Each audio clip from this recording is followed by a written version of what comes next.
Esta é a lição número 7 e eu quero compartilhar com você sobre o propósito eterno de Deus.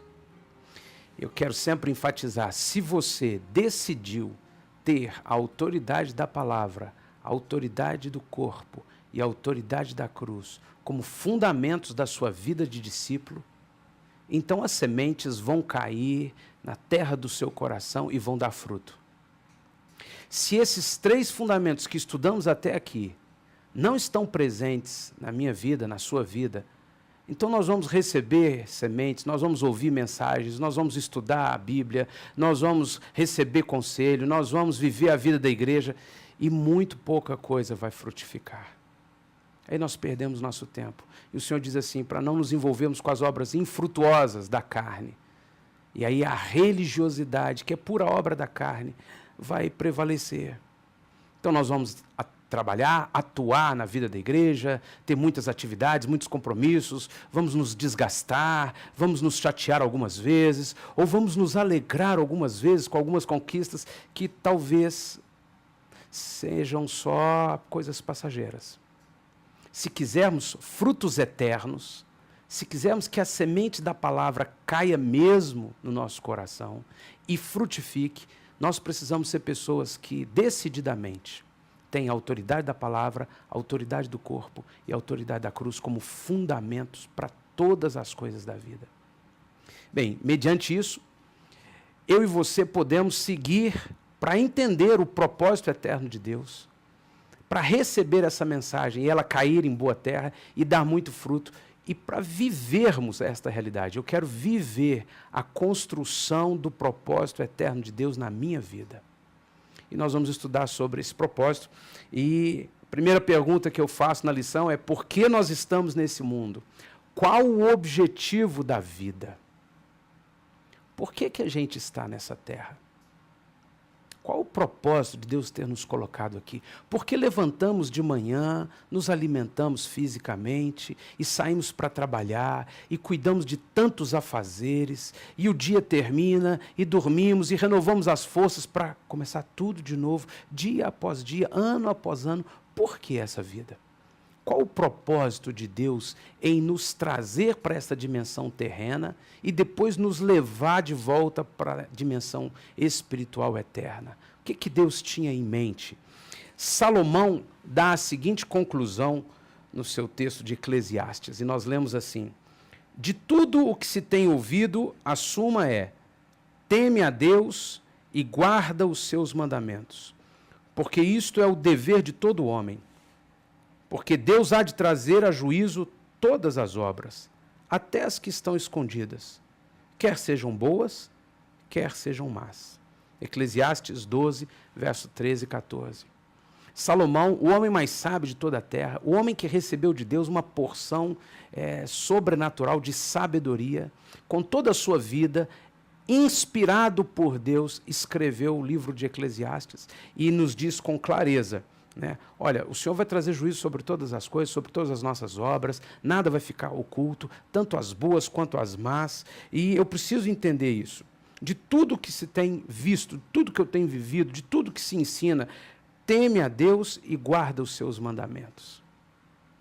A palavra do Senhor nos diz claramente que eu e você vamos prestar contas a Ele. Nosso objetivo nessa vida precisa ser conhecer os seus mandamentos, ter a autoridade da sua palavra sobre nós, viver isso na vida do corpo, na vida da renúncia da cruz. Nós precisamos ter essa vida como a nossa pura realidade e então nós vamos operar obras boas, nós vamos cometer erros, nós vamos operar obras ruins que não gostaríamos de ter operado, mas isso está acontecendo na nossa vida e vamos para diante de Deus prestar contas. Agora, Deus vai nos cobrar, nos julgar, no sentido não moral apenas, no sentido não de o que Deus queria, Ele vai nos colocar algum peso, não. Deus vai nos colocar numa balança. O julgamento é para ver nossa vida, obras boas, obras más, decisões, e o que fizemos nessa terra com a oportunidade que Deus nos deu para nos prepararmos para a eternidade. O que foi que nós decidimos? E para essa decisão, nós precisamos ter o entendimento do propósito eterno de Deus. Para que Deus nos colocou nessa terra? O que Ele tem de objetivo? E então eu e você podemos ver, primeiro, nós somos criados à imagem e semelhança de Deus. No livro de Gênesis, no primeiro capítulo, verso 26, nós lemos que formou Deus o homem à sua imagem e semelhança. Deus formou a mim e a você parecidos com Ele. Nós fomos formados, gerados por Deus com características de Deus. Filhos de Deus com características de Deus. Em Gênesis capítulo 5, nós já lemos que Adão gerou a um filho segundo a sua imagem e semelhança. São dois versos sim, de extrema importância para entendermos o propósito de Deus na nossa terra, na nossa vida nesta terra. Primeiro, Deus nos criou a sua imagem e semelhança. Mas depois do pecado, em Adão, todos nascemos segundo a imagem e semelhança de Adão. Já não foi mais a imagem e semelhança de Deus, porque no Éden, Adão e Eva morreram espiritualmente, perderam a comunhão com Deus. E essa morte trouxe morte espiritual, separação espiritual de Deus. E, consequentemente, a nossa natureza, agora afetada pelo pecado, comandando a nossa vida, nos tornou pessoas, seres completamente diferentes do que Deus havia criado. Quando nós chegamos em Romanos, nós entendemos por que Deus enviou a Jesus. Então, Romanos capítulo 8, verso 29, nós lemos assim: porquanto aos que de antemão conheceu, também os predestinou para serem conformes à imagem de seu Filho, a fim de que ele seja o primogênito entre muitos irmãos. Deus enviou a Jesus para que eu e você fôssemos resgatados à imagem e semelhança de Deus. É tão simples. Deus nos criou. Com o pecado nós tivemos nossa natureza deturpada, corrompida. Não somos mais a imagem e semelhança de Deus. E Jesus nos leva de volta ao Pai, nos transforma de novo à imagem e semelhança que Ele nos criou. Conformes à imagem de seu Filho, que é a pura expressão de Deus Pai. Essa é a vida cristã. Por isso nós estamos na terra. Por isso eu e você estamos vivendo os dias que vivemos hoje e tendo a oportunidade de cultuar a Deus, de conhecer a Deus, de estudar a sua palavra, de nos deixar moldar pelo seu Espírito Santo, para que a cada dia sejamos mais parecidos com Jesus, de volta à imagem e semelhança de Deus. Não tenho dúvida de que isso não vai acontecer em plenitude enquanto estamos vivos, mas é para acontecer gradualmente, dia após dia, um pouco mais. Se isso não está acontecendo, Deus não está operando em nós. Ele pode até estar nos dando bênçãos, porque Ele é misericordioso, Ele é longânimo, Ele é bondoso. E tudo o que Ele já deu, todos os seus dons, Ele não toma. São irreversíveis, irrevogáveis. Então nós podemos desfrutar dessa terra, de muitas coisas boas de Deus, e ainda assim não estarmos sendo transformados por Ele dia a dia. E a vida da igreja, os relacionamentos, o estudo da palavra, a exposição pelo louvor, adoração ou pela palavra, a obra do Espírito Santo é para nos transformar de volta à imagem e semelhança de Deus. Não é para a gente fazer boa obra, não é para a gente ganhar novas vidas, embora o Senhor queira que eu e você façamos boas obras, embora o Senhor queira e nos ordena que nós devemos pregar o Evangelho para que outros sejam salvos. Mas o propósito de Deus é que eu e você sejamos levados de volta à imagem e semelhança. E Ele faz isso pelo fogo.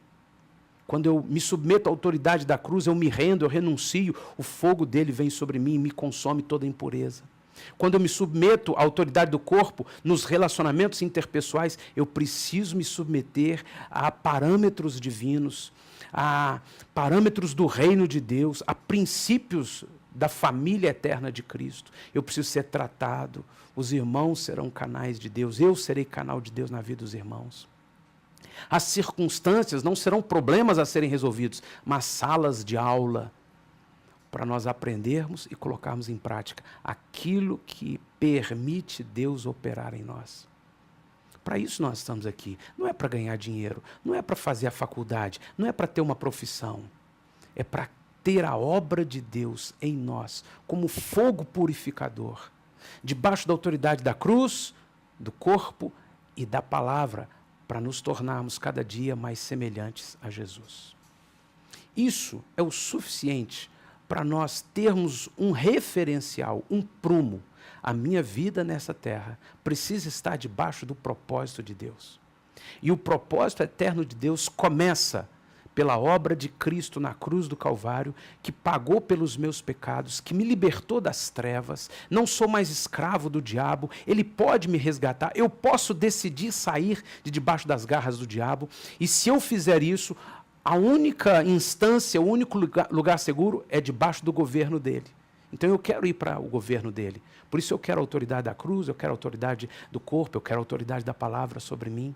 E ele vai, com isso, transformar a minha vida, de tal forma que eu seja, de novo, semelhante a Jesus. Restaurado à imagem do seu Filho, conformes à imagem do seu Filho. Nós fomos criados à sua imagem e semelhança.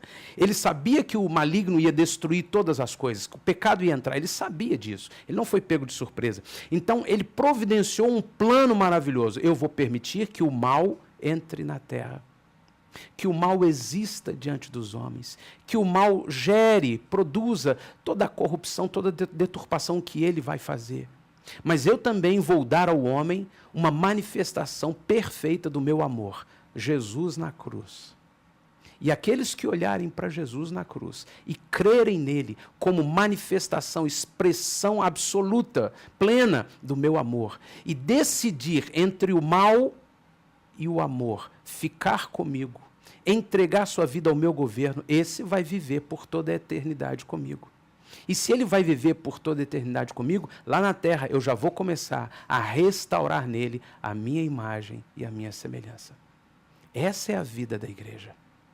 A vida da igreja não são atividades.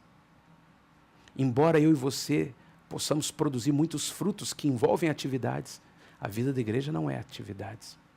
A vida da igreja não é eu suprir minhas necessidades físicas, emocionais, espirituais e ficar bem. Não, eu estou bem, graças a Deus. Essa igreja tem um bom pastor, essa igreja tem pessoas que cuidam de mim. Não, a igreja não é para isso. A igreja é o ambiente dos santos, onde, unidos por juntas, vínculos, ligamentos, nós somos ministrados pelos 5 ministérios do corpo de Cristo para o aperfeiçoamento, a fim de que se cumpra o ministério de Cristo na nossa vida.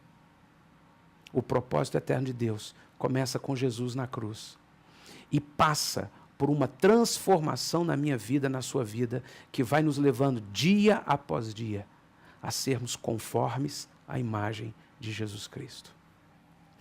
Algumas perguntas que eu quero deixar para você nessa lição. Como tem sido na sua vida a obra de santificação que o Espírito Santo opera?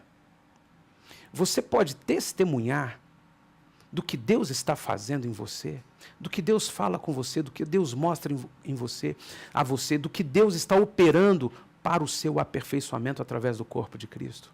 Isso é importante. Quais são as características em você que claramente não pertencem a Deus? Você não precisa responder isso publicamente, se não quiser, mas vai ser frutífero se o fizer. Quais são as características? Não, eu ainda reconheço que em mim tem essa e essa característica que não pertence a Deus e que eu sei que Ele quer operar e me limpar e me purificar, me burilar, e eu quero que Ele faça isso, porque eu quero me tornar mais semelhante a Jesus. Quais são as suas características que estão sendo trabalhadas e transformadas pelo Senhor? O que Ele está fazendo hoje na sua vida? Quais são os seus referenciais de alguém que está mais parecido com Jesus?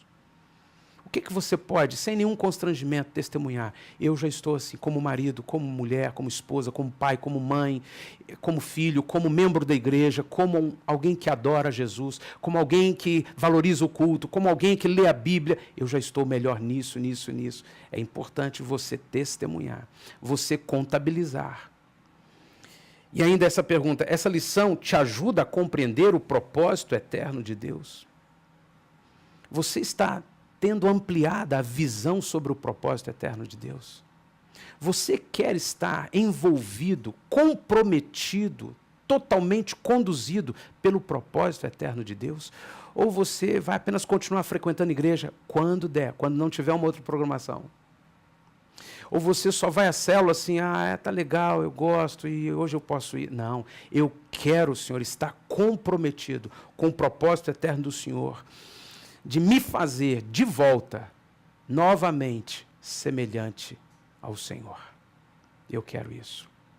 Eu incentivo você a ler toda a lição, a ler os textos bíblicos, a compartilhar na sua lição, faça cópias, imprima essa lição, distribua para os seus discípulos, envie por e-mail aos seus amigos, aos seus irmãos, e que seja uma semana de crescimento. E no final de tudo, tenha um tempo de adoração, tenha um tempo de louvor, tenha um tempo prostrado diante do Senhor. Falou, Senhor, eu não quero nem falar nada, eu só quero estar aqui ouvindo o Teu Espírito Santo, porque eu quero ser guiado pelo Teu Espírito, de volta conforme a imagem e semelhança do Senhor.